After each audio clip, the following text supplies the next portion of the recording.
Hello everyone, how are you? So as you all know that we have covered our asexual reproduction and its types. Now we're gonna study the new type of reproduction, that is sexual reproduction. So sexual reproduction, if we talk about the definition, so it is a type of reproduction in which the development of new individual takes place by the fusion of two reproductive cells, in which the development of new individual occurs by the fusion of two reproductive cells, okay, or you can say that by the fusion of two gametes. The gametes should be either of the male and of the female, okay. One male and one female gamete when fuses then give rise to the formation of a new individual, and this takes place only in case of sexual reproduction. Okay, so the first basic point here in sexual reproduction is that two parents are involved in the sexual reproduction. Okay, the major point you have to know about is two parents are involved in this, and the second point is gamete formation also there. Gamete formation means gamete. What are the gametes? These are the reproductive cells, or you can say these are the special cells which are formed by the division called as the meiosis. Meiosis is a cell division. Meiosis is a cell division which is also called as a reductional division. Means it reduce the DNA content into half. ये DNA content को half reduce कर देती है. So gametes are the special cells, और you can say gametes are the reproductive cells, okay, which are responsible for the fusion and give rise to a new individual in case of the sexual reproduction. All right.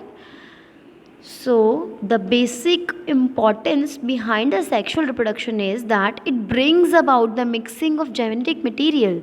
It brings about the mixing of the genetic material, or you can say the DNA from two different individuals.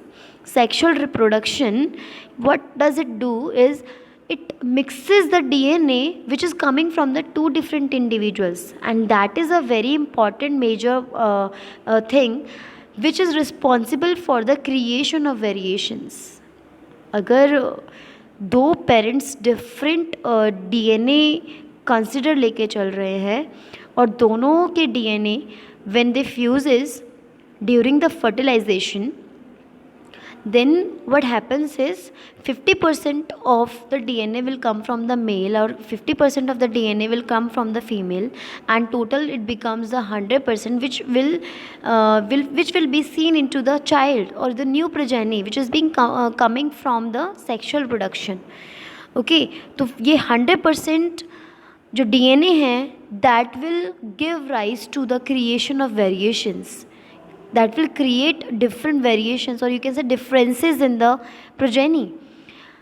For example, you can take an example of yourself. If you are coming from a mother and a father, so you have your siblings also, but do you know you are how much you are similar or dissimilar from your sibling? आप अपने भाई या बहन से कितना match करते हैं, कितना डिफरेंसेस हैं आप दोनों के बीच में. So you are all know about this thing. So ये क्या है? वेरिएशंस हैं which are variating you from your sibling, जो आपको वेरिएट करके रखे हुए हैं from your siblings, right. So these are called as the variations which comes from the change, which comes from the genetic change. Change in the genes result in the variations. Okay, so this is very important and very essential. These variations are very essential as they provide new characters to the offsprings. Okay, they provide new characters to the offspring. If for example, you can take, if mother is small in height and a father he is taller in height, so there are 50% chances of the child to get either short और toll. या तो वो बच्चा mother के अगर jeans develop करते हैं तो it could be short heighted भी, और अगर उसके अंदर फादर का अगर जेनेटिक एक्सपोज करता है, एक्सप्रेस करता है जीन, तो it should be toll heighted. ठीक है, तो डिपेंड्स. सो उसकी वजह से एक ऑफस्प्रिंग के अंदर नया कैरेक्टरिस्टिक डेवलप हो रहा है.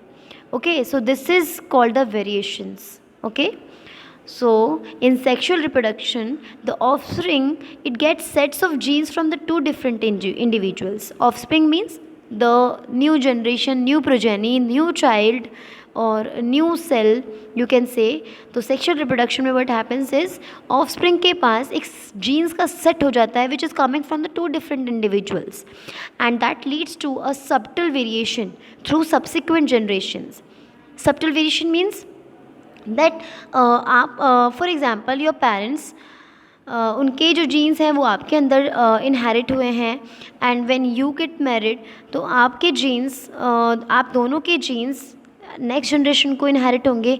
सो लाइकवाइज एक रेस कंटिन्यू की जा रही है and which is leading to a variation. और subtle variation means each and every single person is different from one another. Okay, एक एक एक तरीके का कॉन्टिन्यूएशन हो रहा है जो वेरिएशंस को लीड कर रहा है, generations after generations. Okay, so these variations they accumulate over thousands of generations. जो कि मैं यहाँ पे आपको वही बता रही हूँ, जनरेशंस आफ्टर जनरेशन एक वेरिएशन इकट्ठा होती चली जाती हैं and finally they may give rise to a new species. ये चेंजेस जो है इकट्ठे होते हैं, उसके बाद कोई नया स्पीशीज़ ग्रो करता है. For example if you talk about the monkeys, कितने टाइम से हम मंकीज़ देखते हैं, but you can now watch from the discovery वगैरह, ये आप इन चीज़ों से देख पाते होंगे कि आपको कितनी सारी वेराइटीज़ जो हैं ये एप्स की दिखाई देती होंगी.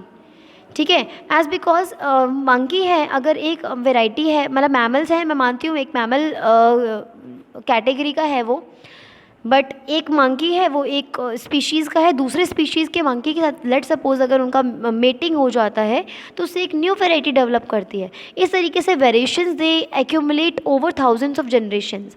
वेरिएशन पे वेरिएशन इकट्ठे होते चली जाती है and that will give rise to a complete new species. फिर उससे कोई एक नई जनरेशन का स्पीशी जनरेट हो जाता है. Okay, so this is how the all complex organisms they have evolved from its common ancestor. Okay, and this process is called the evolution. For example, monkeys से एक human का evolution हुआ है. monkeys के साथ इतना variations generate हुआ है monkeys के अंदर, इतना genetic changes आए हैं, that will give rise to a new complex organism that is called the human being. So हमारी जो common ancestry होगी that belongs to the apes. Okay, so this thing I want to explaining you that variations are also very important in case of the sexual reproduction. Okay, so if we talk about कि DNA अगर transfer हो रहा है तो copy एक ऐसा system आता है जिसमें DNA की कॉपिंग होती है, and the system, or we can say this process, is called as replication. See, what happens is we all know that a cell divides into two. सब जो सेल है तो दो नई कॉपीज़ जनरेट करती है by any kind of cell division, either it is meiosis or it is mitosis. So cell division run करता है, but before the division, first the DNA which is present in the normal cell, it duplicates itself, it makes its copy. For example if I talk about the mitosis process, जो mitotic cell division होती है, what happens here, उधर उसमें क्या होता है कि एक सेल गिव राइज करेगी into the two new daughter cells और अपना डीएनए पहुंचाएगी. डीएनए तो 100% है उस सेल में, एंड आने वाली जो प्रोजेनीज़ हैं वो डिवीजन की वजह से हाफ में स्प्लिट कर गई हैं, यानी कि एक से दो जो कॉपीज़ जो जनरेट हुई हैं, अब डीएनए उनमें 50-50% पहुँचेगा. दैट मीन्स कुछ ना कुछ एबनॉर्मेलिटीज़ चली जाएंगी. एबनॉर्मेलिटीज़ यानी कि अगर फॉर एग्जांपल मैं एक कंप्लीट ऑर्गेनिज्म हूँ, मेरा एक 100% डीएनए मेरी बॉडी में अगर प्रेजेंट है, तो उसके बाद क्या होगा, उसके बाद व्हाट हैपेंस इज़ कि अगर मैं अपना कॉन्ट्रीब्यूशन देती हूँ टू द नेक्स्ट प्रोजेनी, 50% कैसे दे सकती हूँ अगर मैं दो जिस सेल्स में कन्वर्ट कर रही हूँ उस चीज़ को. सो वो क्या होगा, उसमें हम अपना कॉपी डीएनए कॉपी को डबल करेंगे. डीएनए कॉपी अगर कॉपी नहीं होगा तो डिवीजन नहीं रन करेगी. Okay, so this way DNA first copy itself and after then the division takes place. So this process is called as DNA replication, by which the DNA makes a copy of itself. Okay, and there are various phases by which the DNA first replicates and after then it divides. Okay, and the basic importance behind the DNA replication is some alterations takes place inside when during the copying. जब copy हो रही होती है DNA की तो कुछ ऑल्टरेशंस means या तो कोई जीन है बाय एनी चांस वो डिलीट हो गया वहाँ उस पोजीशन से, एंड फ्रॉम द डिलीशन की वजह से फिर कोई चेंज आए, या कोई जीन डुप्लीकेट हो गया उसी वजह से तो फिर चेंजेस आ गए। यानी कि डिलीशन हो गया, डुप्लीकेशन हो गया, या रेसिप्रोकेशन हो गया। रेसिप्रोकेशन यानी कि चेंजेस हो गई, पोजीशन चेंज कर ली एक जीन ने दूसरे जीन से। अभी ऐसे ही नहीं होता है, वो जब कॉपी हो रही होती है उस मोमेंट पे कुछ ऑल्ट्रेशन हो जाते हैं, that is called the mutation. वो ऑल्ट्रेशन की वजह से ही कुछ वेरिएशंस लीड करती हैं in the characteristics of the new progeny, जिसकी वजह से देखिए अब मैं फॉर एग्जांपल अपनी सिस्टर से थोड़ा चेंज करती हूँ बिहेवियरली या फिर कैरेक्टर वाइज। फॉर एग्जांपल हम मम्मा छोटी, फादर अगर बड़े हैं लेकिन मेरी हाइट कम रह गई, मेरी बहन की या मेरे भाई की हाइट थोड़ी बड़ी हो गई, ऐसा क्यों भाई? डीएनए तो दोनों का 50-50% हम दोनों बच्चों में इक्वल गया है, तो ऐसा how does this happen? So this is because of some alterations which may lead to some variations, जिसकी वजह से कुछ वेरिएशंस आ गई। फॉर एग्जाम्पल पेरेंट्स हैं, किसी का स्किन कलर है, चेंज है एक दूसरे से, यानी कि कोई ब्राइट कलर्ड है, कोई डार्क कलर्ड है, and but if you talk about the child तो 50% दोनों का डीएनए जा रहा है, लेकिन कंट्रीब्यूशन में जो कैरेक्टर्स देखे गए दोनों बच्चों के चेंजेस आ रहे हैं। किसी का कलर क्या पता मतलब ना ही डार्क हो ना वाइट हो, बिल्कुल ब्राइट हो, किसी का बहुत ज़्यादा ब्राइट हो, किसी का बहुत ज़्यादा डार्क हो। सो इट डिपेंड्स दैट कि alterations they may occur or not, and they lead to the variations or not. Okay, so this is the DNA replication and the variations. Okay, so the next important topic in the sexual reproduction is the sexual reproduction in flowering plants. As I have already told you about vegetative propagation, or we can say the vegetative reproduction, which is being occur in the vegetative parts of the plant, and the vegetative parts of the plant are stem, roots and the leaves. So flower is an exceptional case which possess or which reproduce by sexual mode. Okay, so flower it is a modified leaf which bears special organs which plays important role in the reproductive system of the plant. Okay, so this is the main important factor, or we can say the topic which is very important from the board point of view. So please take it seriously and उसको अच्छे से समझिएगा. So let's talk about the types or the we can say the parts of the plants, कि जितने एक typical जो flower है उसके कितने parts हम कह सकते हैं, या कितने walls का वो composition में बना हुआ है. walls यानी कि जो उसके आपके फ्लावर्स दिख रहे हैं, मतलब यानी कि पेटल्स दिख रही हैं, सेपल्स दिख रही हैं, तो उनको वर्ल्स बोला जाता है. सो कि तो basically there are 4 basic walls, 4 distinct walls. The one is calyx, corolla, androecium and gynoecium. Okay, calyx समझिए बच्चे, कैलिक्स समझिए. देखिए, see, calyx is, you can see in the image what is written here is the outermost wall, the outermost part of the flower, that is called the calyx. So you can see in the image, this is calyx. You can see ये जो outer most part है, अगर हम flower को ऊपर से ना नीचे से अगर देखा जाए, क्योंकि ग्रोथ आपको पता है नीचे से ही ग्रोथ अपस्टेयर्स करती है, तो द फर्स्ट पार्ट जो होगा वो कैलिक्स होगा, जिसके ऊपर पूरा एक फ्लावर बेसल फॉर्म में टिका हुआ है, दैट इज कैलिक्स. ओके, जो छोटी छोटी ग्रीन लीफ लाइक स्ट्रक्चर्स होते हैं, जैसे जिनको सेपल्स कहा जाता है, इसको कैलिक्स भी कहते हैं. जैसे कि छोटी छोटी ग्रीन लीफ लाइक स्ट्रक्चर्स हो रही है, इनको सेपल्स, इनका जो कॉमन नेम है that is called the sepal. If we talk about biological name that is calyx. Okay, calyx is a biological name and sepals is a common name. तो sepals जो हैं, आपको पता है फ्लावर की छोटी छोटी, जैसे आपने रोज़ देखा हो, तो रोज़ ऊपर जो पेटल्स हैं, पेटल्स के नीचे छोटी छोटी green leaf like structures present होते हैं, जिनको हम सेपल्स का नाम देते हैं. तो बायोलॉजिकली उसका नाम क्या है? कैलिक्स है उसका नाम. Next is corolla. Corolla is the second word of the flower, जिनको हम पेटल्स का नाम भी देते हैं, which are very attractive and which are very colourful. And these are colorful, so insects also so these are attractful for the insects and the birds also. ये birds और insects के लिए भी बहुत attractful होती हैं, तो पॉलिनेशन करने में बहुत हेल्पफुल है. Pollination I will explain in the next words. मैं नेक्स्ट आपको पॉलिनेशन ही एक्सप्लेन करने वाली हूँ.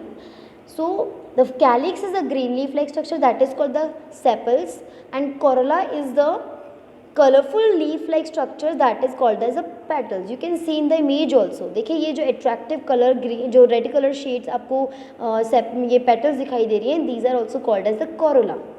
Okay. If I talk about androecium and gynoecium, so androecium is the male bearing organ, या फिर हम बोल सकते हैं male part in the flower. It is a male part in the flower that is called as androecium, and the male part in the flower the common name is called as stamens. जैसे calyx में sepals, corolla में petals, ऐसी androecium में जो common name है androecium का that is called the stamens. Stamens are the mail parts present on the flower. ये देखिए आप यहाँ देख सकते हैं. देखिए यू कैन चेक जहाँ पर ये आपका एंथर लिखा हुआ है. सी यू कैन सी, देखिए स्टेमेन में एंथर एंड द फिलामेंट आप देख पा रहे हैं. स्टेमेंस टोटल को बोल देते हैं. ये जो स्टॉक है नीचे फिलामेंट लाइक जो ये ट्यूब लाइक स्टॉक दिख रही है that is the filament, and उसके ऊपर एक लोब्ड स्ट्रक्चर दिख रहा है that is called the anther. Together this is called as stamens. Okay, so this is a third whorl of the flower. अब देखिए हमने पहले कैलिक्स पढ़ा था, यानी कि सबसे नीचे, उसके ऊपर हमारे क्या आती है, पेटल्स आती हैं.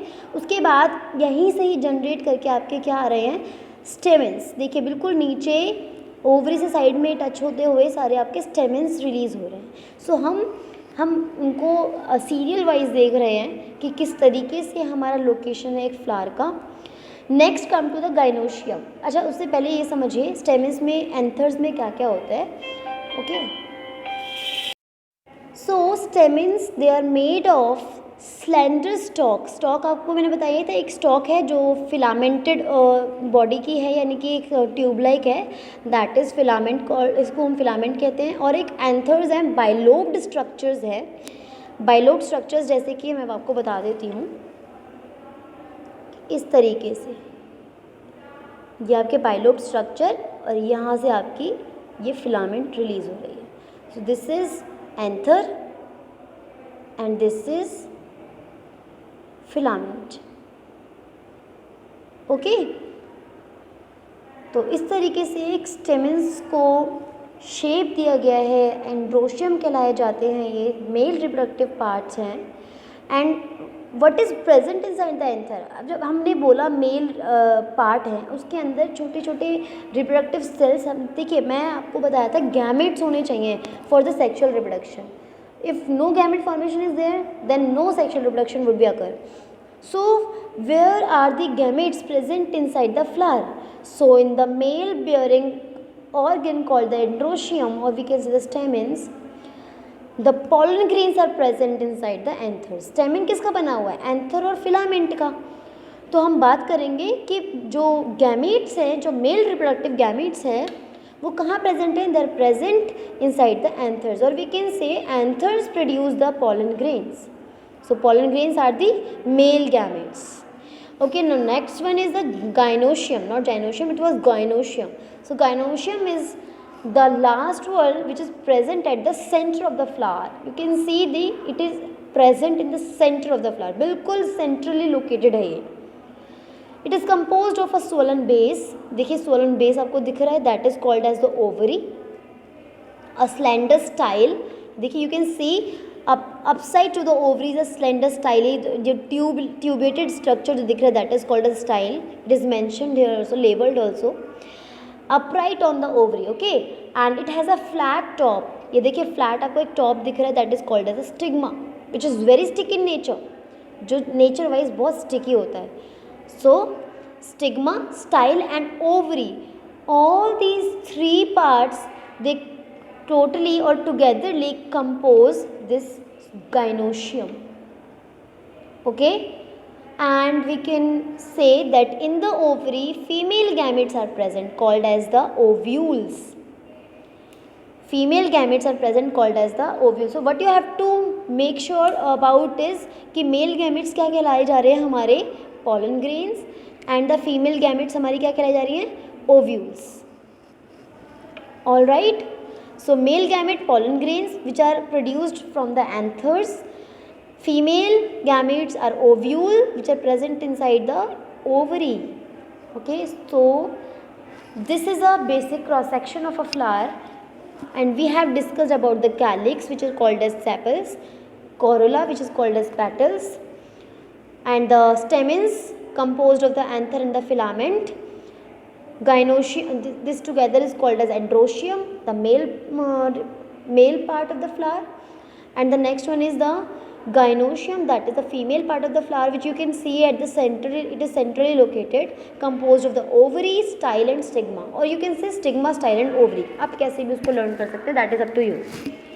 All right. So this way, this is the description of the flower, and now we'll study about the sexual reproduction. How does the sexual reproduction occurs in the flower? Okay.